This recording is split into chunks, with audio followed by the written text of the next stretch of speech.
Assalamualaikum warahmatullahi wabarakatuh dan selamat petang. Boleh dengar ke? Boleh. Sebelum tu saya nak perkenalkan diri dulu. Nama saya Syafin bin Shah Johan, pelajar semester akhir pendidikan khas PJ Kampus Darul Aman, dan insyaAllah pada petang ni kita akan adakan forum ataupun lebih pada perkongsian lah berkaitan dengan isu stigma negatif terhadap murid pendidikan khas. Baik, selanjutnya masing-masing akan perkenalkan diri supaya kita boleh kenal lah masing-masing sebelum kita mulakan sesi forum dan perkongsian. Jadi saya serahkanlah kepada moderator terus untuk perkongsian dan ahli-ahli panel seterusnya. Terima kasih.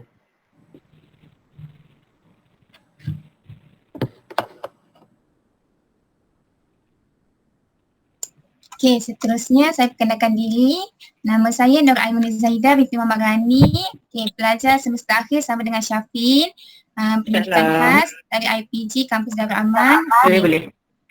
Saya ni asal dari Terengganu dan kita akan teruskan dengan forum kita hari ini dan saya teruskan kepada rakan-rakan yang lain.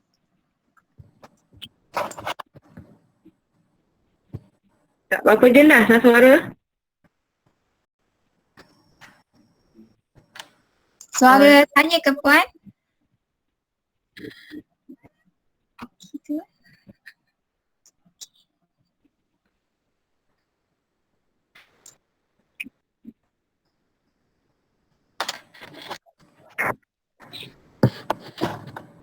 Okey, baik, seterusnya saya Filza Akilah binti Muhammad Sofi daripada Kedah.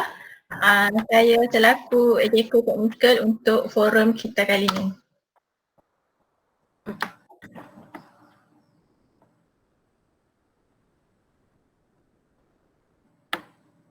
Ya, Assalamualaikum warahmatullahi taala wabarakatuh. Nama saya Muhammad Nazin bin Saifuddin, asal Sabah. Sama juga dengan Syafin, semester 8. Okay, terima kasih. Assalamualaikum warahmatullahi wabarakatuh. Nama saya Dayan Syairah Afika binti Pengira Abdul Rahman dari berasal dari Sabah. Saya juga merupakan pelajar semester akhir di Institut Pendidikan Guru Kampus Darul Aman. Saya dalam forum ni saya sebagai panel ketiga. Terima kasih. Okay, Assalamualaikum warahmatullahi wabarakatuh. Saya Farah Nabila binti Abdul Majid berasal dari Kedah. Saya sebagai moderator untuk forum kita pada hari ini. Okay, Assalamualaikum warahmatullahi wabarakatuh. Saya Masturah Ayu binti Muhammad, berasal dari Kedah dan sekarang mengajar di Sekolah Tengku Badriah Perlis, Arau Perlis selaku guru pendidikan khas masalah pembelajaran. Walaupun saya sebenarnya kos saya asalnya adalah pendidikan khas bermasalah pendengaran. Okey. Assalamualaikum. Nama saya Nurhuda binti Rodwan. Umur saya 37 tahun. Berkhidmat sekarang dengan Kementerian Kesihatan. Sekarang bertugas di Klinik Kesihatan Berseri.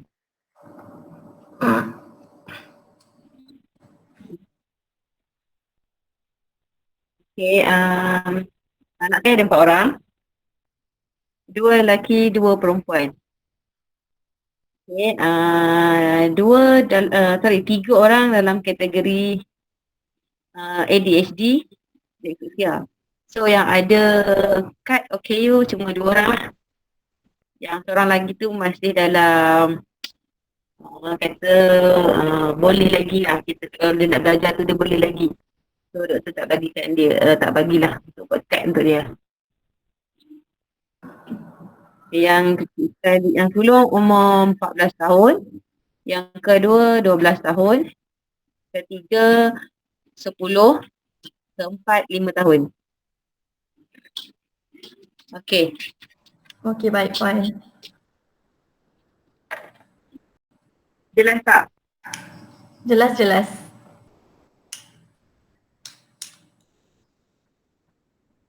Okey, semua dah bersedia ke kita nak start kita punya forum? Okey. Cikgu Ayu dengan Puan dah bersedia? Okey. Okay, ready. Okey, baik. Tu yakin. Yakin. Okey, saya mula.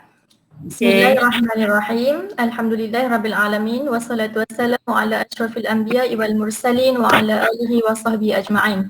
Assalamualaikum warahmatullahi wabarakatuh. Dan selamat petang saya ucapkan kepada semua warga Dewan sekalian. Tidak dilupakan kepada ahli-ahli panel kita seramai 3 orang pada petang ini.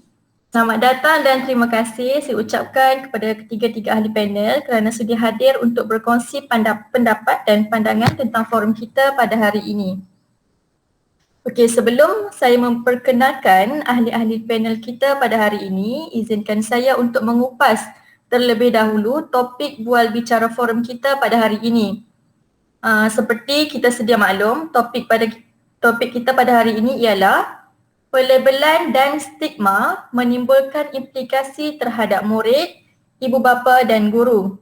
Pelabelan dan stigma kepada murid pendidikan khas ini memberi implikasi dan stigma yang negatif terhadap murid itu sendiri, ibu bapa dan juga guru. Jadi sebelum saya memulakan perbincangan pada hari ini, saya ingin memperkenalkan ahli-ahli panel kita kepada anda semua. Bersama saya ialah 3 orang panel, iaitu panel yang pertama, Cikgu Masturah Ayu binti Muhammad. Cikgu Masturah Ayu boleh buka mikrofon sekejap? Okey, boleh. Okey, seperti kita sedia maklumlah, Cikgu Masturah Ayu ini merupakan seorang guru pendidikan khas masalah pembelajaran di Sekolah Tengku Badriah, Harau Perlis dan telah berkhidmat selama lebih kurang 9 tahun dalam bina pendidikan khas. Betul Cikgu? Ya, betul. Betul, 9 tahun lama cikgu jadi cikgu pendidikan khas tapi tak nampak macam dah berusia, masih nampak 20-an. Aisyah. Okey, baik cikgu, selamat datang saya ucapkan kepada Cikgu Masturah Ayu. Terima kasih sudi terima kami bersama dalam forum pada hari ini. Terima kasih jemput. Terima kasih. Sama-sama. Okey, seterusnya ahli panel kita yang kedua iaitu Puan Nurhuda binti Rodwan.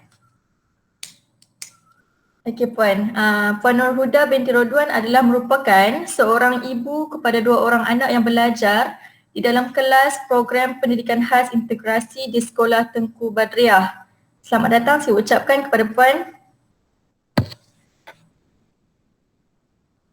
Okey, dan yang terakhir, panel kita yang terakhir tidak asing lagi.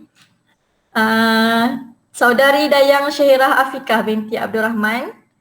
Okey, saudari Dayang ni merupakan salah seorang pelajar semester akhir bagi kursus pendidikan khas masalah pembelajaran di Institut Pendidikan Guru Kampus Darul Aman. Selamat datang saya ucapkan kepada saudari. Terima kasih kan jemput. Sama-sama. Okey. Jadi baiklah, sebelum saya memulakan perbincangan ini, izinkan saya untuk mengupas sedikit berkenaan isu yang berkait rapat dengan tajuk forum kita pada hari ini. Okey, sebelum nak mula forum, saya akan berikan sedikit definisi dan juga pembuka kata mengenai topik perbincangan kita pada hari ini. Okey, seperti kita sedia maklum, topik kita ialah pelabelan dan stigma, iaitu pandangan negatif masyarakat yang menimbulkan implikasi terhadap murid, ibu bapa dan juga guru.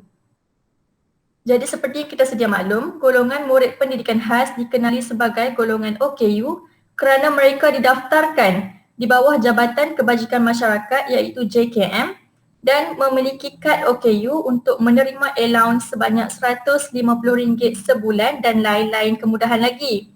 Hal ini secara tidak langsung menimbulkan perasaan sedih dan ada segelintir ibu bapa yang tidak dapat menerima kenyataan bahawa anak mereka merupakan golongan OKU dan masyarakat sekitar juga akan mengetahui hal tersebut.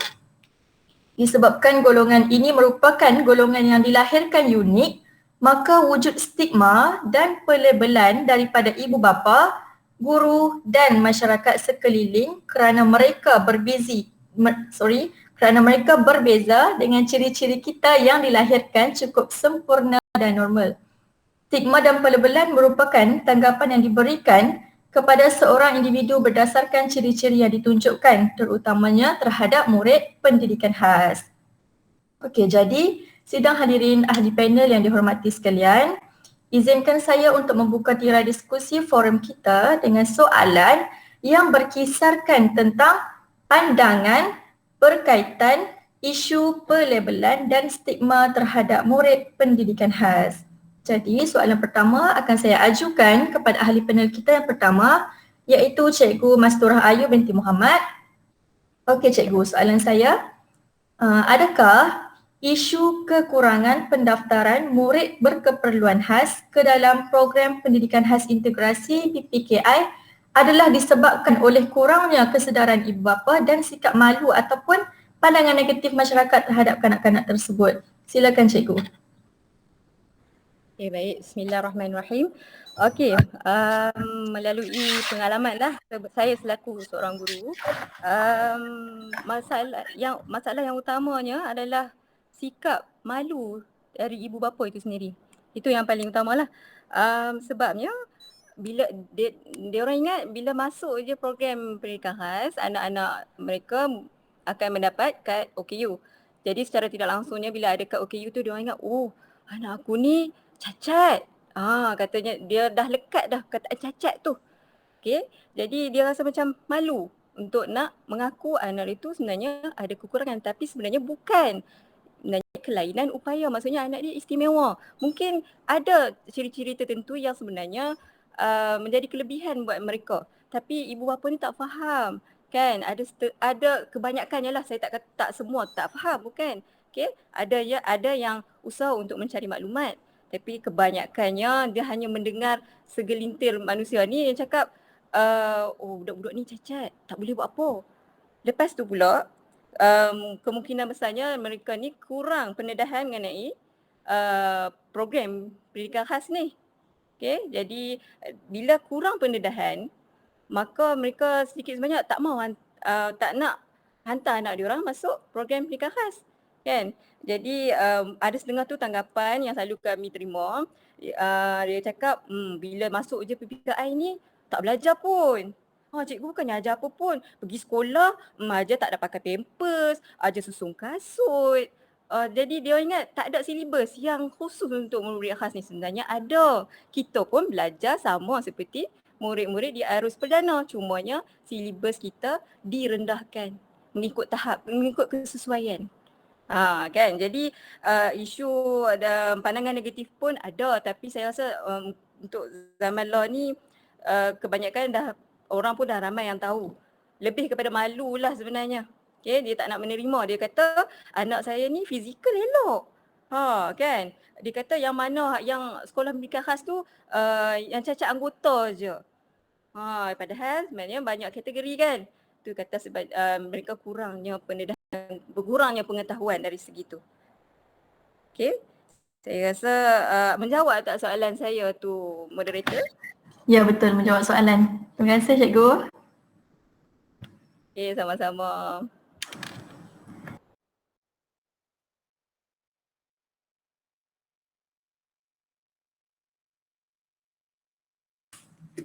Maaf, mikrofon. Okey, terima kasih Cikgu Masturah Ayu.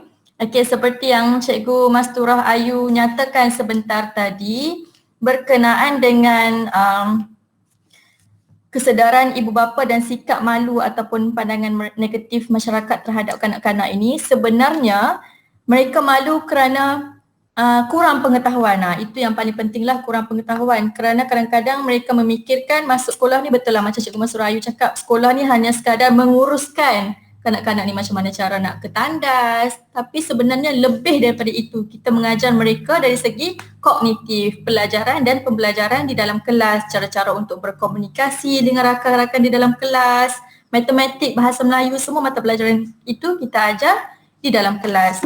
Okey, ini daripada sudut pandangan Cikgu Masturah Ayu sebagai guru. Jadi saya ingin berpindah kepada ahli panel kita yang kedua, iaitu Puan Nur Huda. Okey, baik Puan. Saya ingin bertanya kepada Puan Nur Huda, apakah perasaan Puan sendiri sebagai ibu apabila dianugerahkan dengan anak-anak yang istimewa? Dipersilakan Puan.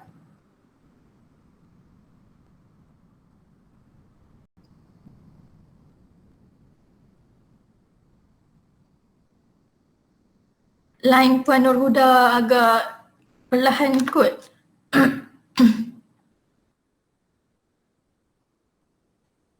Assalamualaikum. Waalaikumsalam. Maaf suara putus-putus, tak over clear kan? Boleh Puan, tak apa, tak apa. Okey. Okey, saya sebagai ibu bapa yang mempunyai anak yang istimewa. Okey, anak istimewa dalam kategori OKU. First, inspirasi saya bila kata saya adalah ibu kepada anak-anak yang memiliki OKU ni bukan satu benda yang happy. Pertama sekali lah memang tak boleh nak terima kenyataan. Bila anak kita normal daripada lahir, fizikal dia, rupa dia, tak ada siapa sangka dia ada masalah. Okay, daripada umur dia 4 tahun, dia seperti kanak-kanak yang lain. Sana yang nak cakap dia aktif, berkawan macam biasa, makan macam biasa, tak ada cacat celah apa-apa pun. Okay, sampailah saya boleh trace masa tu umur dia 4 tahun, anak saya yang sulung, nama dia Maisara. Bila dia tak boleh membaca, bila saya ajar dia daripada A hingga huruf D sahaja, dia akan pandang muka saya walhal huruf tu di kertas. Sampai A dengan D, dia tak boleh. Kita patah balik kepada huruf A, dia tak boleh nak sebut itu adalah huruf apa. Okey. Lepas tu perasaan sebagai mak kata, takkanlah anak aku tak boleh nak kenal huruf pada umur 4 tahun, 5 tahun tak boleh nak kenal huruf. Berbeza dengan kanak-kanak lain, boleh dah kenal huruf A, B, C kan. Walaupun setakat 4 huruf sahaja. So saya ni bertanyakan pada kawan-kawan, macam mana?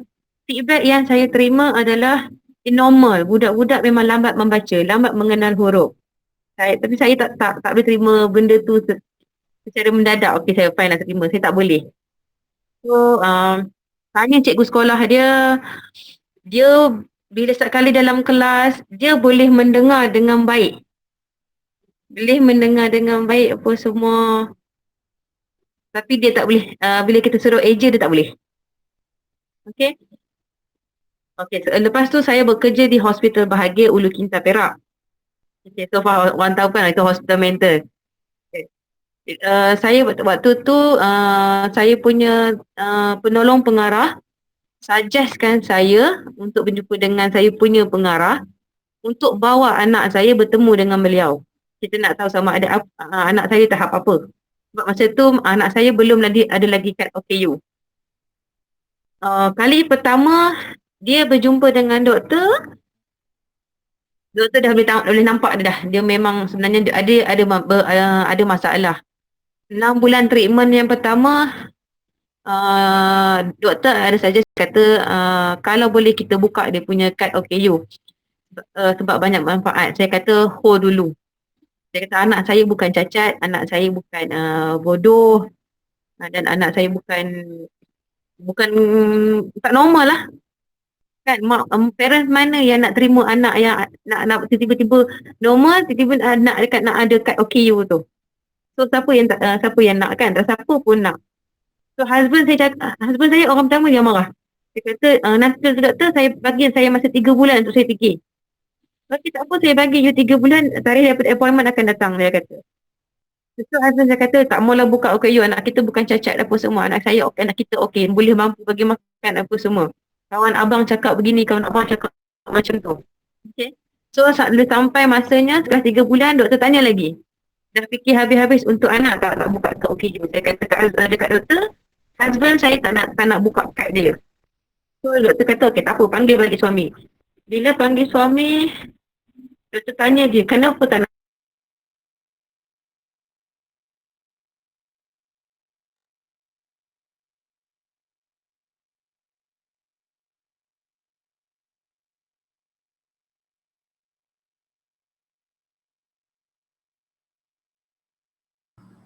Okey, kita tunggu sekejap. Mungkin line Puan Nurul Huda ada masalah.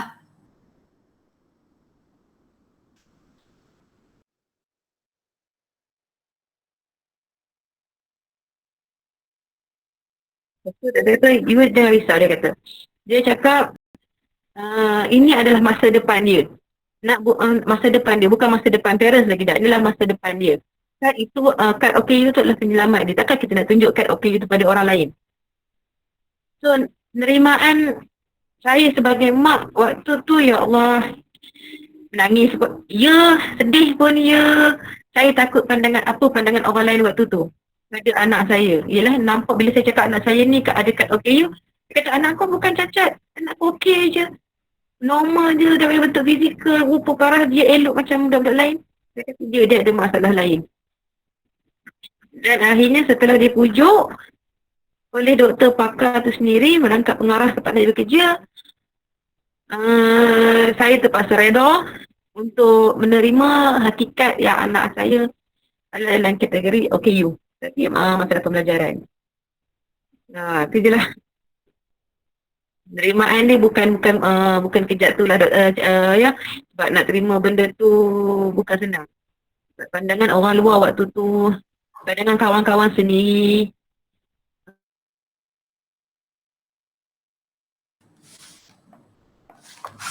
Okey, baik. Terima kasih Puan Nurul Huda atas perkongsian Puan. Okey, saya ulaskan sedikitlah seperti yang Puan Nurul Huda nyatakan sebentar tadi, perasaan dan juga pandangan Puan Nurul Huda sendiri sebagai waris kepada anak-anak berkeperluan khas masalah pembelajaran. Okey, seperti yang Puan nyatakan, sebenarnya ini adalah pandangan masyarakat lah sebenarnya yang menyebabkan kita sebagai ibu bapa mengambil masa untuk menerima bahawa anak kita ni OKU, ada kad OKU, dan kita mengambil masalah untuk menerima bila doktor bagi tahu kan dekat Puan Nurul Huda sebagai waris kepada anak beliau tersebut lah. Jadi Puan mengambil masa yang agak lama untuk treatment dengan doktor dekat hospital apa semua baru boleh buka kad OKU. Jadi begitulah sebenarnya realiti yang dihadapi oleh ibu bapa apabila diberitahu oleh doktor untuk membuka kad OKU pada anak-anak. Semestinya akan mengambil masa yang agak lama untuk berfikir, untuk mengeluarkan kad dan mengkategorikan anak mereka sebagai OKU masalah pembelajaran. Sebab OKU masalah pembelajaran ini adalah masalah kepada kognitif, bukannya fizikal kanak-kanak. Jadi kita tidak akan dapat melihat masalah tersebut secara fizikal. Mungkin kita lihat kanak-kanak ini adalah normal, tetapi sebaliknya mereka mempunyai masalah dari segi kognitif. Okey, terima kasih Puan Nurul Huda. Saya ingin memetik sepotong ayat Quran dari sekeping artikel yang bertajuk Anak Istimewa Anugerah Allah untuk Ibu Bapa yang Istimewa. Okey, penulis dalam artikel ini menyatakan bahawa pasangan suami isteri perlu bersabar dan tabah menghadapi ujian Allah Subhanahu Wa Taala dengan sentiasa mengadu dan bergantung harap kepada Allah Subhanahu Wa Taala. Rasulullah sallallahu alaihi wasallam ada bersabda yang bermaksud tidak ada suatu rezeki pun yang Allah berikan kepada seseorang hamba yang lebih luas baginya daripada sabar. Riwayat Hakim. Okey, maksudnya apa yang Allah bagi kepada kita adalah rezeki supaya kita sentiasa bersabar, sama ada kita waris ataupun guru pelatih, semuanya adalah ujian untuk kita bersabar. Okey, kepada ahli panel kita yang ketiga, nampaknya tidak sabar untuk menjawab soalan yang akan diajukan. Okey, Dayang Syahira Afika, seorang guru pelatih tahun akhir di Institut Pendidikan Guru Kampus Darul Aman. Saudari, adakah usaha kerajaan dalam meluaskan program pendidikan khas inklusif merupakan salah satu daripada usaha bagi mengurangkan pandangan dan stigma negatif masyarakat terhadap kanak-kanak berkeperluan khas? Mohon saudari jelaskan. Okay, bismillahirrahmanirrahim. Okay, untuk menjawab soalan daripada moderator tadi, sebelum tu saya nak bagi tahu sebenarnya kita program pendidikan inklusif ni sebenarnya dia bukan satu benda yang asing, macam benda asing lah. Sebenarnya kita dah familiar dengan program pendidikan inklusif tu kan, sebab sekarang pun saya pendekkanlah PPI program pendidikan inklusif tu PPI. So PPI ni dah macam dekat mana-mana sekolah pun dah ada yang laksanakan PPI ni. Okey, jadi apa tu PPI? Okey, PPI ni adalah satu program untuk di mana murid berkeperluan khas ditempatkan dalam satu kelas bersama dengan murid normal, dan murid berkeperluan khas tu akan menggunakan kurikulum kebangsaan yang sama dengan murid perdana lah. Murid aliran perdana tu maksudnya diorang belajar bersama-sama. Jadi dalam konsep PPI ni pun kita dah nampak ada percampuran antara murid normal, murid aliran perdana dengan murid berkeperluan khas. Okey, daripada matlamat PPI ni juga kita boleh nampak yang sebenarnya PPI ni dia bagi peluang, dia beri peluang dan dia beri peluang kepada murid pendidikan khas untuk tunjukkan potensi, bagi sedar dekat warga sekolah dan komuniti bahawa murid berkeperluan khas ni ada potensi seperti murid-murid aliran perdana juga. Macam tu. Okey. Lepas tu kita pun boleh nampak juga yang sebenarnya PPI ni, PPKI ni, PPKI dan PPI ni dia memang dah jadi perhatian kepada Kementerian Pendidikan Malaysia lah, di mana kita boleh lihat Dr. Mazli dia dia cuba meluaskan PPKI ni. Dia menggalakkan kemasukan murid ke dalam PPKI supaya murid-murid PPKI ni pun boleh hidup seperti murid-murid normal, murid-murid aliran perdana. Jadi apa yang saya nak cakap kat sini sebenarnya program pendidikan inklusif ni sebenarnya adalah salah satu cara usaha kerajaan untuk mengurangkan stigma dan pandangan negatif MDK. Macam tu. Adakah saya menjawab soalan moderator tadi? Ya, telah menjawab soalan moderator. Terima kasih saudari Dayang Syairah Afika. Ingin saya tambah sedikit maklumat. Okey, seperti kita sedia maklum, pendidikan inklusif adalah salah satu usaha kerajaan lah untuk mendekatkan lagi pelajar pendidikan khas dengan pelajar normal, dan seperti kita sedia maklum, senior Institut Pendidikan Guru yang mengambil kursus pendidikan khas ramai yang posting di Sabah dan menjadi peneraja utama, bukan peneraja utama, mereka menjadi pembuka kepada kursus program pendidikan khas integrasi di sekolah. Mereka sebagai guru pertama yang membuka kelas pendidikan khas integrasi di sekolah. Jadi ini menunjukkan bahawa usaha kerajaan sebenarnya untuk memperkenalkan program pendidikan khas ini lebih meluas di setiap sekolah. Okey, jadi untuk pusingan yang kedua dan terakhir, maka pada topik yang masih sama, Puan Nurhuda adakah? Okay, Puan Nurhuda mungkin internet masih slow. Tak apa, kita teruskan kepada Cikgu Masturah Ayu, panel yang pertama. Baik Cikgu, seperti yang kita sedia maklum, kelompok murid yang mengikuti kelas pendidikan khas masalah pembelajaran bagi sesuatu kelas terdiri daripada pelbagai kategori murid masalah pembelajaran seperti disleksia, sindrom Down, ADHD, cerebral palsy dan lain-lain lagi. Jadi pada pendapat Cikgu, apakah kesan pelabelan murid pendidikan khas terhadap murid itu sendiri semasa di dalam bilik darjah, dan bagaimana Cikgu sendiri mengatasi masalah tersebut? Mohon Cikgu untuk berikan pandangan. Okey, saudari moderator, saya ada sedikit soalan di sini. Okey. Nak tanya dia, maksudnya di sini kesan pelabelan tu berlaku di dalam bilik darjah itu ataupun semasa murid pendidikan khas ni berada bersama kawan-kawan di aliran perdana? Semasa di dalam bilik darjah, dan macam mana Cikgu nak atasi masalah tersebut? Okey. Terima kasih Puan saudari moderator. Okey. Baik, saya lihat dari segi kalau murid-murid berkeperluan khas ni sekiranya mereka berada di dalam kelompok mereka, isu perlabelan ni tak berlaku. Okey, sebab mereka berada bersama-sama. Okey, masing-masing mempunyai masalah yang mungkin berbeza-beza, tapi masing-masing mempunyai keistimewaannya tersendiri. Isu perlabelan ni akan terjadi apabila mereka berjumpa, bersosial dengan murid di aliran perdana ataupun dengan masyarakat luar. Okay. Jadi kalau dalam kelas saya rasa tak ada isu pelebalan ni. Okay. Okay, saya bagi beberapa contoh lah. Okay, yang telah berlaku di sekolah. Di mana contoh yang pertama tu insiden ni contohnya jadi waktu kita pun laksanakan juga program inklusif tu, dan selalunya yang diinklusifkan tu adalah subjek pendidikan jasmani.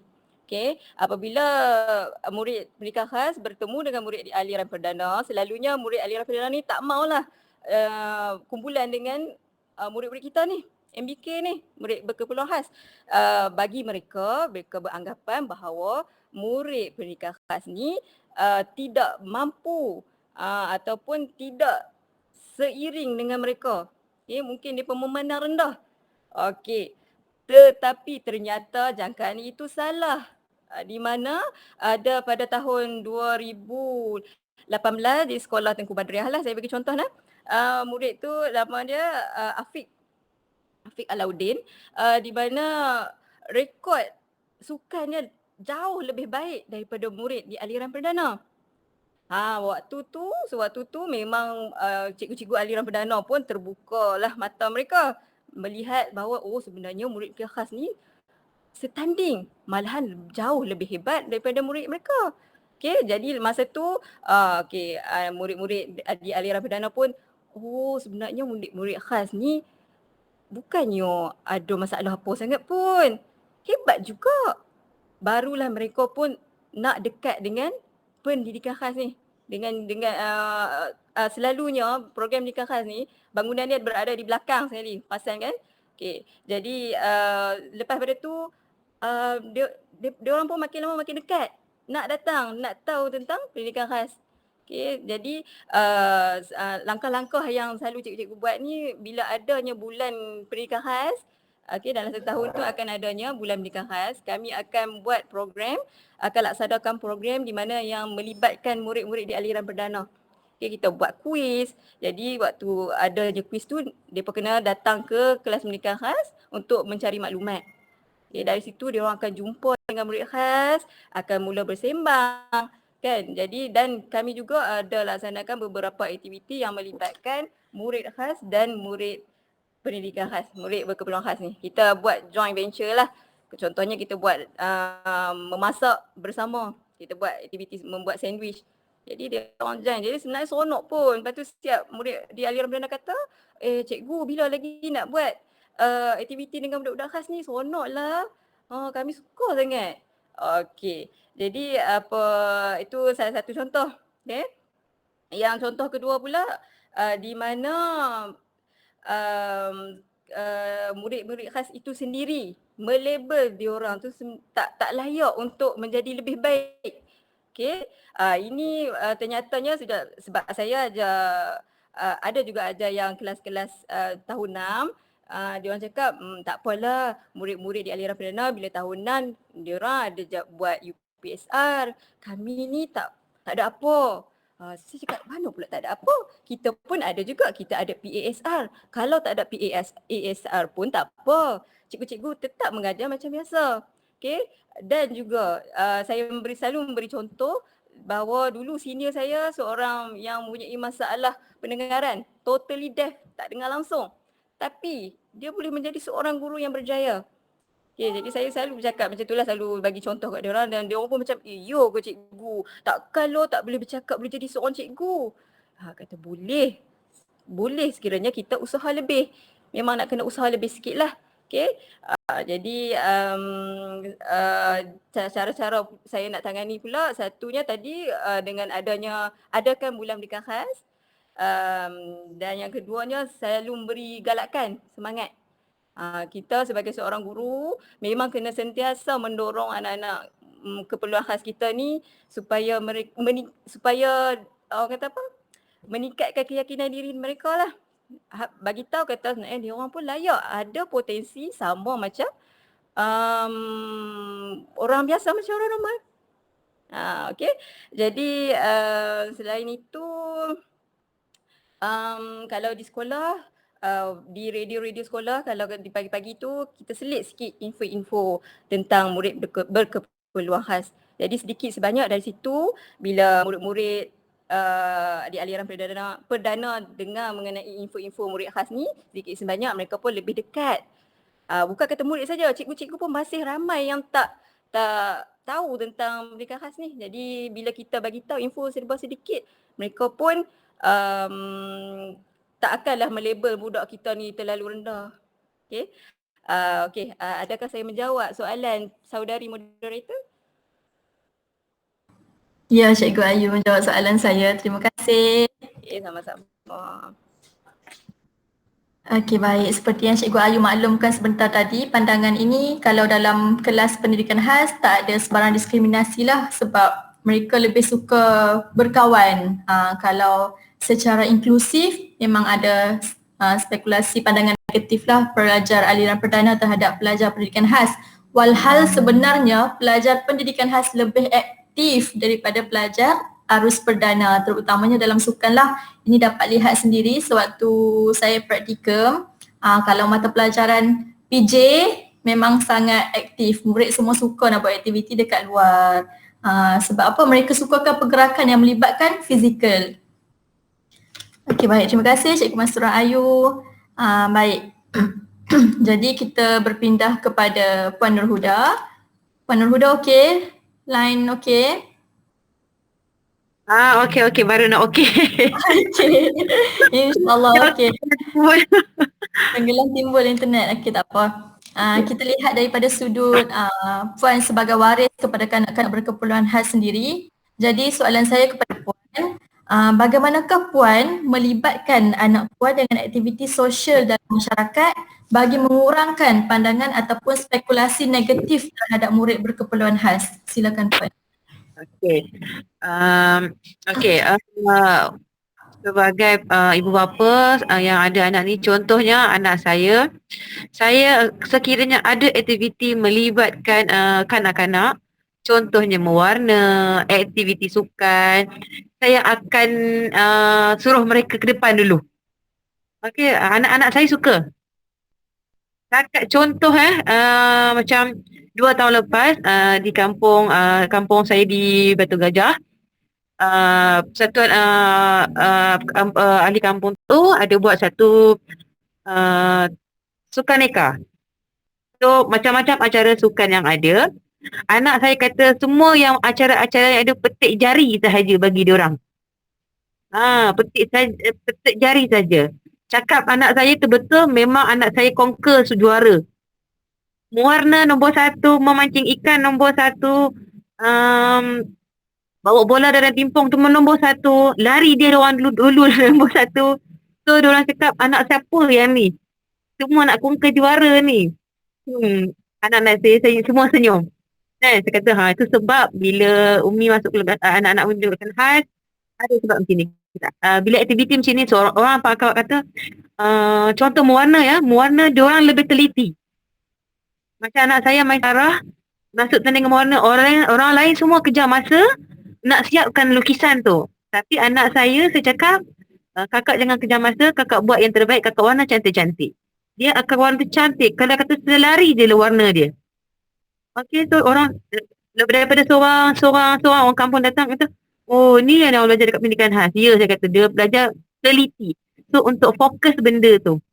So tak sangka lukisan dia daripada orang, saya tak sangka sebenarnya dia boleh dapat nombor 1 berbanding dengan lukisan budak-budak yang normal. Memang cantik, tak ada pun terkeluar sikit pun. Memang dia akan teliti lukisan dia. Mana-mana pertandingan mewarna pun saya akan bawa. Okey, anak saya begini, saya takkan cakap apa-apa. Tapi diorang tahu anak saya sekolah pendidikan khas. Masuk sukan pun diorang tahu anak saya pendidikan khas, kata anak dia kata nombor 1 bagi abang. Contoh anak saya Muhammad Ryan Haziq, sukan ni petik jari je bagi abang. Senang sangat-sangat. Saya kata jangan riak sangatlah, saya kata. Betul, memang abang nombor 1. Dekat sekolah lama dia di SK Pasukan Polis Hutan, mereka dua beradik adalah murid harapan di pendidikan khas tersebut. Sebab berbanding dengan murid-murid pendidikan khas yang lain lah.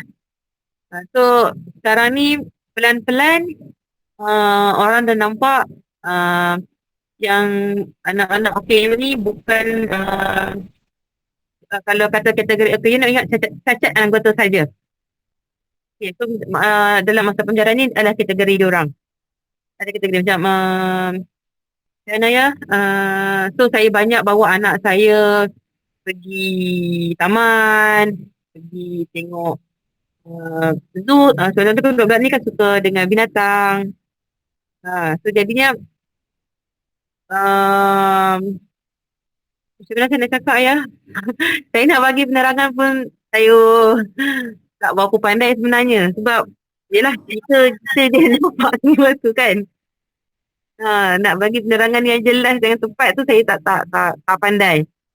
Siapa yang berada di situasi saya akan faham macam mana nak bagi orang luar ni pandang anak-anak OKU ni tak semestinya cacat semata-mata. Tu je. Okey, itu sajalah jawapan saya. Dah jelas Pak Nur Huda, terima kasih. Okey, rasanya saya faham maksud Puan Nur Huda. Semua kita sebagai guru pendidikan khas dan bakal guru pendidikan khas sendiri pun faham dengan penerangan Puan Nur Huda sebagai waris kepada murid berkeperluan khas. Okey, sebenarnya Puan mengambil pendekatan yang sangat positif dan sangat baik untuk mendedahkan murid ini kepada masyarakat, kepada sekeliling, dan mendedahkan masyarakat juga supaya dekat kepada murid berkeperluan khas. Ya, betul. Sebenarnya murid berkeperluan khas ini berfikir di luar kotak dan lebih kreatif daripada kita. Ya. Kadang-kadang akal fikiran orang ni jauh lebih baik daripada budak-budak normal. Kadang-kadang benda tu kita tak sangka dia orang boleh buat sebenarnya. Macam yang saya ada jawab dengan Cikgu Ayu. Ini pasal anak saya Ryan Haziq, dia lebih suka banyak bertanya meneroka sesuatu. Contoh peta dunia. Peta dunia tu dia boleh lukis dan dia tanya di mana dia. Ini adalah Korea, ini adalah China, Malaysia ni kecil sahaja. Kita tak boleh jangka benda tu. Kadang-kadang hanger tu dia boleh buat kapal terbang.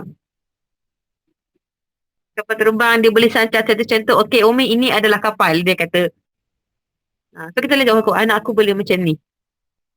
Yang Maisara pun dia tak nampak macam budak-budak OKU. Dia kata dia malu, dia kakak bukan OKU. Dia kata ya kakak bukan OKU. Kat saja OKU. Kakak budak normal, saya cakap. Kakak cantik. Ryan abang pun handsome.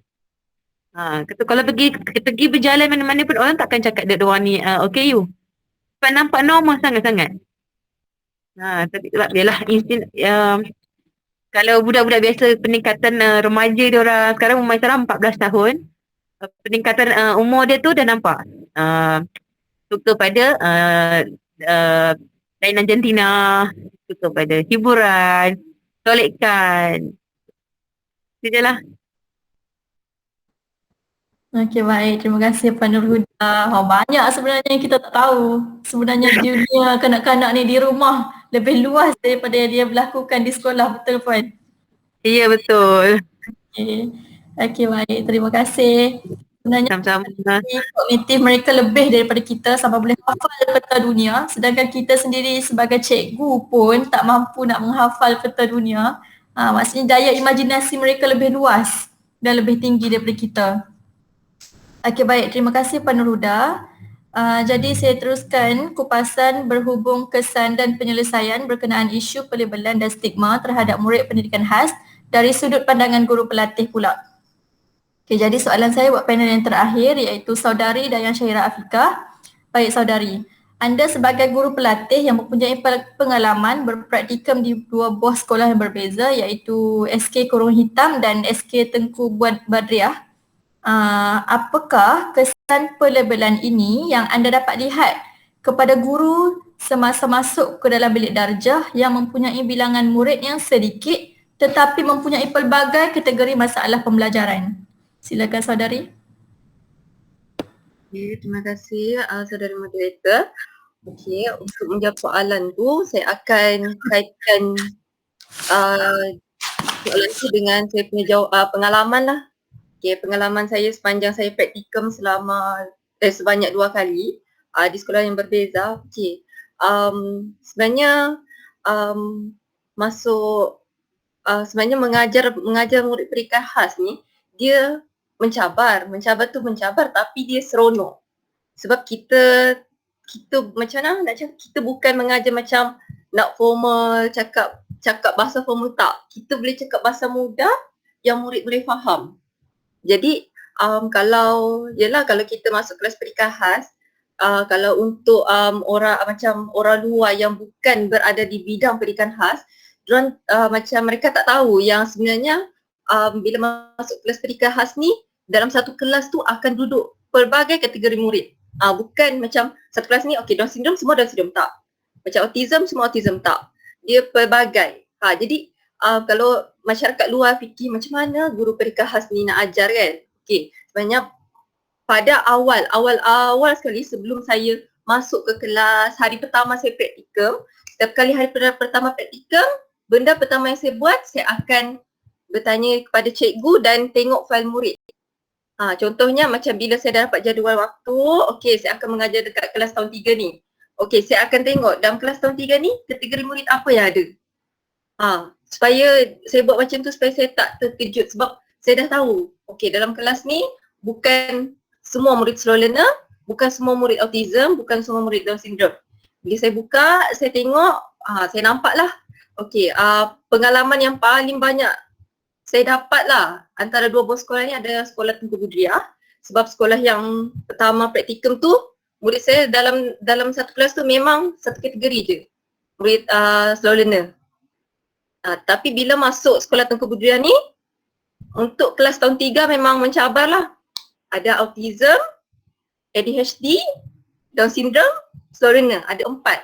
Okey, yang itu ada macam itu, saya terima kelas tu pun sebab saya anggap tu adalah cabaran dekat saya. Saya cabar diri saya. Sebab selama ni saya hanya ajar murid dengan satu kategori je, slow learner. Jadi bila saya masuk kelas tu, saya dah tahu latar belakang dorang masalah apa yang dorang hadapi, kategori apa.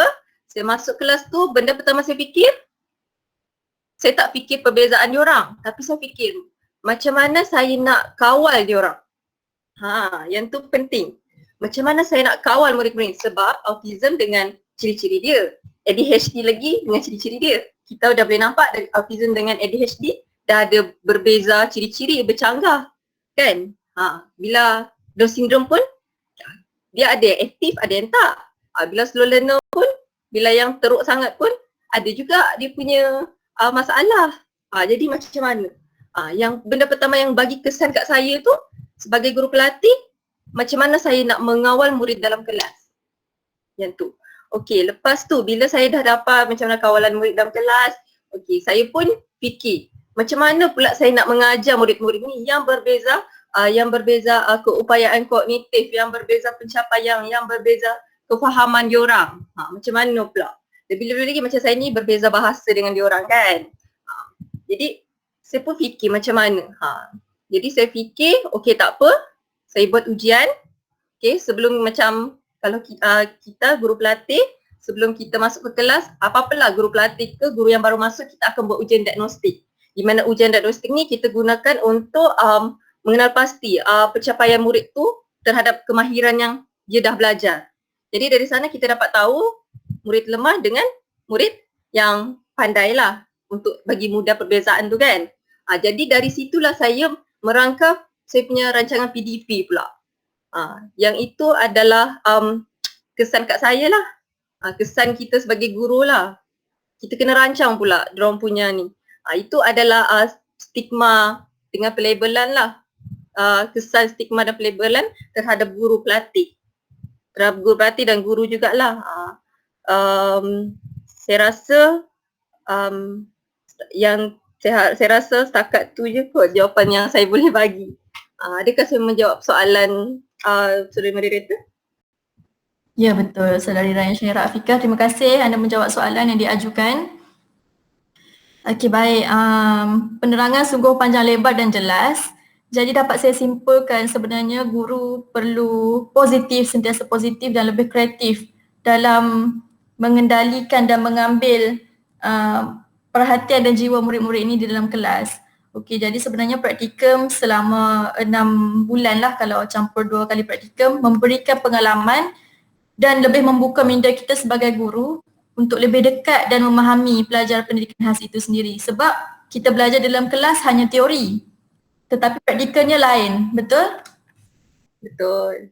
Okey, baik. Terima kasih. Jadi sebagai kesimpulan lah, saya rasa dah boleh buat kesimpulan kan? Okey, sebagai kesimpulan kepada diskusi topik kita pada hari ini iaitu pelabelan dan stigma menimbulkan implikasi terhadap murid, ibu bapa dan guru.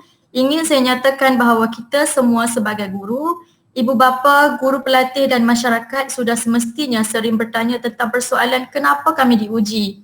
Diuji sebagai ibu bapa kepada kanak-kanak istimewa, diuji sebagai pendidik kepada kanak-kanak istimewa dan diuji sebagai masyarakat yang sepatutnya meraihkan kanak-kanak ini dan perlu lebih membuka minda mengenai penerimaan kanak-kanak ini dalam masyarakat.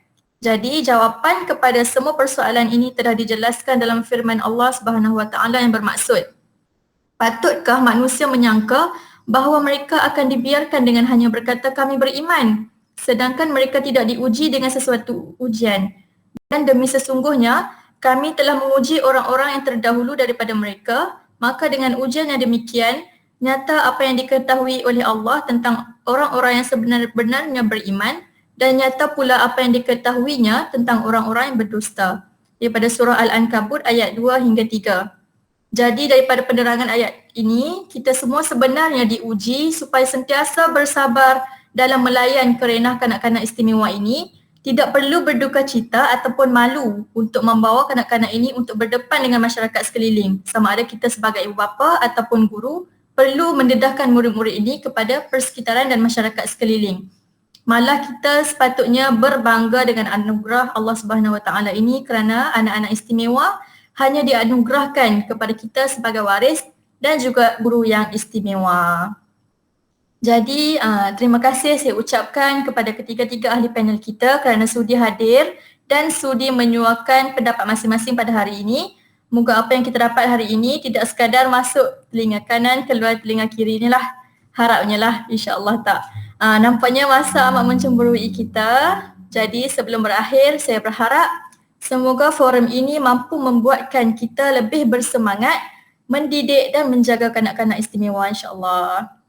Okey, jadi kepada panel kita Cikgu Masturah Ayu dan juga Puan Nur Huda, saya ucapkan ribuan terima kasih kerana sudi hadir bersama kami dalam forum pada hari ini untuk melengkapkan tugasan kerja khusus kami. Terima kasih sekali lagi saya ucapkan wakil daripada semua rakan-rakan dan saya sudahi dengan wabillahi taufik wal hidayah. Wassalamualaikum warahmatullahi wabarakatuh. Salam. Terima kasih Cikgu Ayu. Okay, sama. Okay, bye. Terima kasih cikgu. Bye.